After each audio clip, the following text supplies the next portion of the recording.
शादी के बाद पहले हम दोनों में करीब 1 महीने तक बात हुई, लेकिन उन्होंने यह बात नहीं बताई। फिर मुझे उनके बिना बताए उनकी उस बात का पता चल गया। मेरा नाम शिवानी है। घर की बड़ी बेटी मैं और मेरा छोटा भाई, बस हम दो हैं। मम्मी डैडी मेरे बहुत अच्छे हैं, मुझे बहुत सपोर्ट किया। जितना चाहा मुझे पढ़ाया। मैंने बीएड किया है। हमेशा से मुझे टीचर ही बनना था। मुझे बच्चे अच्छे लगते हैं। परिवार और अपने सपने के बीच मुझे कभी प्यार में गिरने का समय ही नहीं मिला। मैं शुरू से ही अरेंज मैरिज करना चाहती थी। मम्मी पापा जो भी मेरे लिए लड़का देखेंगे वो अच्छा ही होगा। मुझे पता है वो मेरी हाँ ज़रूर पूछेंगे। अब मम्मी पापा ने मेरी शादी की तैयारियां तेज कर दी हैं। एक लड़का इस रविवार मुझे देखने आने वाला है। लड़के की तस्वीर उसके पहले आ गई है। पापा पहले लड़के की खोज खबर अच्छे से निकलवा लेते हैं, फिर ही मुझे किसी की तस्वीर दिखाते हैं। अब आज रविवार भी आ गया। मुझे लगा शायद वो भी रिजेक्ट हो गया होगा, इसलिए अभी तक मुझे लड़का दिखाया नहीं गया। मैं सोकर उठी तो मम्मी मेरे कमरे में आई। बोली, बेटा लड़के वाले आने वाले हैं तो तैयार हो जा। बहुत ही शॉर्ट नोटिस में मुझे तैयार होने को बोला। लड़के वाले आ गए। मैं अभी भी किचन में हूँ, नाश्ते और चाय की प्लेट जमा रही हूँ। बाहर से मुझे बात करने की आवाज़ें सुनाई दे रही हैं। कुछ ही मिनटों के बाद मम्मी की आवाज़ आई। मैं बाहर ट्रे लेकर गई। ट्रे रखकर मैंने सबसे पहले उसके मम्मी और पापा को नमस्ते किया। फिर मैंने उसकी तरफ देखा।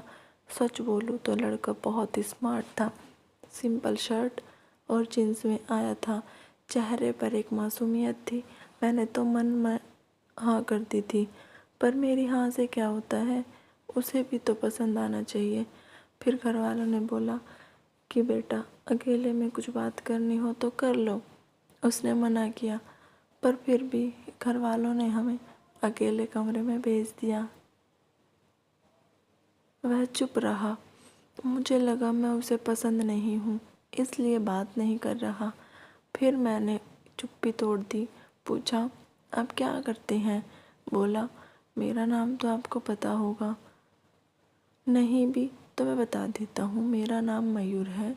बिजनेस है, प्रॉपर्टी का। अपने बारे में फिर बताने लगा। कुछ देर हमारी बात हुई। फिर बाहर से मम्मी की आवाज़ आ गई। बड़ों में बात हुई और रिश्ता तय हो गया। उसके घर वाले जल्द ही शादी करना चाहते थे। पिताजी ने अपनी खोज कर ली थी, इसलिए शादी 1 महीने बाद ही तय हो गई। इस दौरान मैंने मयूर का नंबर लेकर उससे बात करना चाही। मुझे लगा कि वो थोड़े शर्मीले हैं, इसलिए मैंने ही पहल की।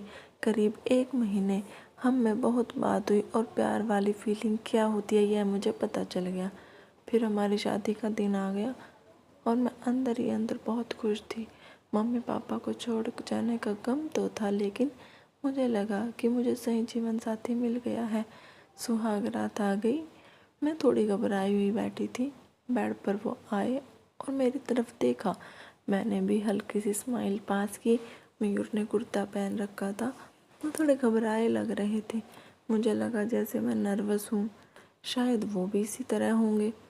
मयूर अब बाथरूम गए और कुर्ता चेंज करके आए। फिर मयूर आकर बोले कि बहुत थक गई होगी, शायद आज आराम कर लो। मुझे लगा वो भी थके हैं, इसलिए मैंने ज़्यादा सवाल जवाब नहीं किए। अगली सुबह वो बाथरूम में फ्रेश होकर नहाकर और कपड़े भी अंदर ही चेंज करके आए। मुझे थोड़ा अजीब लगा। फिर मैंने सोचा शायद उनकी यह आदत होगी। अगली रात फिर आई और मयूर ने फिर ऐसा ही किया। अभी तक वो मेरे पास भी नहीं आए थे। अब मुझे लगा कि मयूर कुछ छुपा रहे हैं, क्योंकि उसके चेहरे पर साफ दिखाई दे रहा है। अगली रात जब वो बाथरूम से कपड़े चेंज करके आए तो मैंने उन्हें टोक ही दिया। आप क्या छुपा रहे हैं? कुछ बात है तो आप मुझसे कह सकते हैं। वो बोले, बात तो है, जल्द ही तुम्हें पता चल जाएगी, पर तुम्हें शायद बुरा लगेगा। मैंने बोला, आप नहीं बताएंगे तो ज़्यादा बुरा लगेगा। उन्होंने अपना शर्ट खोला और फिर उसे कुछ कहना नहीं पड़ा। मैं खुद ही समझ गई। उनके चेस्ट पर एक लड़की के नाम का टैटू था, रिया। अब मैं चुप हो गई और चुपचाप बैठ के एक साइड पर सो गई। वो मुझसे बात करने की कोशिश करना चाह रहे थे, लेकिन फिर वो भी बैठ के दूसरी साइड पर सो गए। अगले दिन मेरा मुंह उतरा हुआ था। मुझे इस बात का ज़्यादा दुख था कि उसने मुझसे यह बात छिपाई। हाँ, हमें कम समय मिला, लेकिन फिर भी इतना समय था कि वो मुझे बता सकते थे। अगली रात वो फिर कमरे में आए। उसके आने के पहले ही मैं बेड के साइड पर सो चुकी थी। उन्होंने मुझे मेरी बाँह पर हाथ लगाया और बोला, तुम चाहो तो हम बात कर सकते हैं। मैंने बोला, अब क्या बताओगे? वो बोले कि मैं उस लड़की से प्यार करता था, लेकिन रिया को हमेशा से विदेश में शिफ्ट होना था, इसीलिए जब उसे मौका मिला तो वो चली गई। मैंने पूछा, वो तुम्हें छोड़कर किसी और के साथ चली गई? वो बोले, हाँ। मैं चाहता तो यह टैटू को साफ करवा लेता, लेकिन मैंने सोचा पहले तुम्हें बताऊंगा। तुम्हारी बातों से मुझे लगा था कि तुम मुझे समझोगी। फिर वो चुप हो गए। मैंने बोला, तुम मुझे शादी के पहले भी बता सकते थे। वो बोले, अगर मैं बताता तो क्या तुम शादी नहीं करती? और अगर अब भी तुम जाना चाहो तो जा सकती हो। मैं वही करूँगा जो तुम्हें अच्छा लगे।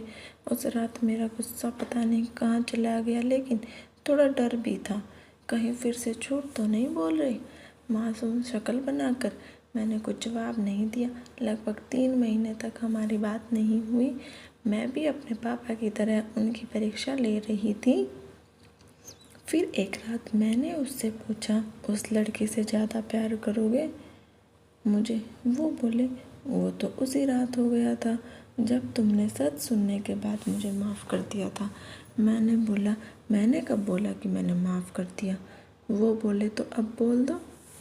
उनकी मासूम शक्ल ने मुझे उसके गले लगने पर मजबूर कर ही दिया। मुझे सच में अच्छा पति मिला है।